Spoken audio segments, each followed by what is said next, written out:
Willy's Wonderland, directed by Kevin Lewis and starring Nicolas Cage as a janitor, a mute badass who gets trapped inside a Chuck E. Cheese rundown venue. He must survive the night when the animatronic characters come to life with murderous intent. Before seeing this film, I never thought I needed to see certain things in a film before. Things like Nicolas Cage erotically dancing onto a pinball machine, or Nicolas Cage beating to death a gorilla with a plunger in a bathroom after he just had a clean montage. If I was to rate this film professionally and critically, it would be a slightly above average, tongue-in-cheek horror comedy film. However, as a Nicolas Cage fan, getting everything I want from this film, everything I thought it would be, this film made me so happy to watch. I was cheering, laughing, clapping the entire way through.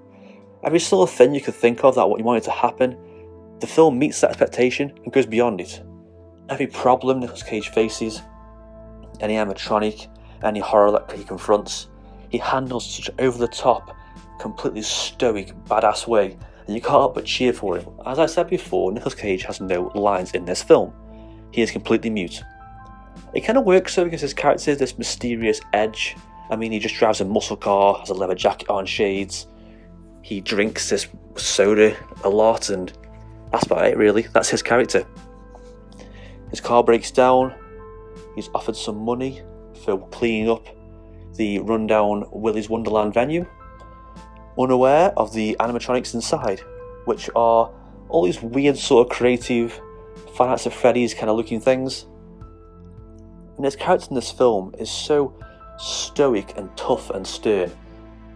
He's like if you took Con Air's Cameron Poe with a splash of the Doomslayer, completely over the top, just tough as nails, killer character. That's what Nicolas Cage is in this film.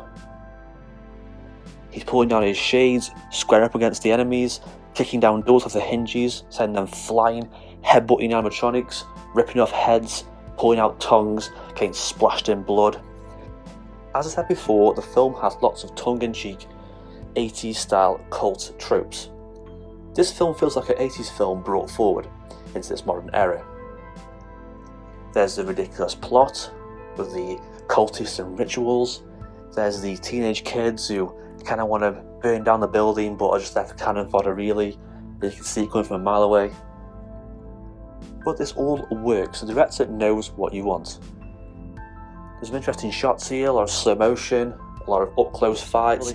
The fight scenes and animatronics done quite well, not a lot of CGI, it's all real effects, real props, real animatronics. So to watch Nicolas Cage tear the heads off them is really satisfying and looks amazing. If you've got a phobia of animatronics, or you think Five Nights at Freddy's is creepy, and you want to see them get their comeuppance, this is the film for you. If you're a fan of 80s cult slasher horror films, this movie is for you.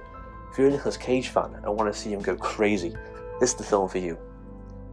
Another thing about this film I really like is Nicolas Cage takes breaks in this film, which I never thought I'd say. He is told by the manager of the venue early on that he must take regular breaks, so he sets an alarm on his watch. Every time the alarm goes off, he stops what he's doing, goes to the break room, has a drink. It can be anything. If he's cleaning, if he's about to find something horrific, if he's mid-fight, he will just stop and walk off. And because he doesn't speak, it's made even more comical. He just stops what he's doing and walks off. At one point he's about to fight an animatronic with the young girl and just passes her the knife and walks off to his break room. It's just hilarious. It's just so many funny moments in this film. It's so feel good to watch. This film was a short, sweet piece of 80s cult classic horror. It's the kind of film you don't get seen made very often.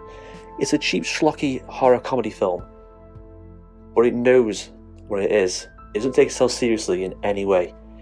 It knows people are there to watch Nicolas Cage destroy animatronics, and it gives you that in full glory. There's not really much depth or character development or much sense to the film really, but you have to know what you're going into with this film. If you go into this film expecting a well-made, interesting, deep horror film, you're not going to get that at all, unfortunately. But if you want a completely ridiculous film starring Nicolas Cage, doing what he does best, then this is the film for you. Let me know what you think, if you're going to watch it, or maybe you want to see it in the future. And as always, leave a like, subscribe, and thanks for watching.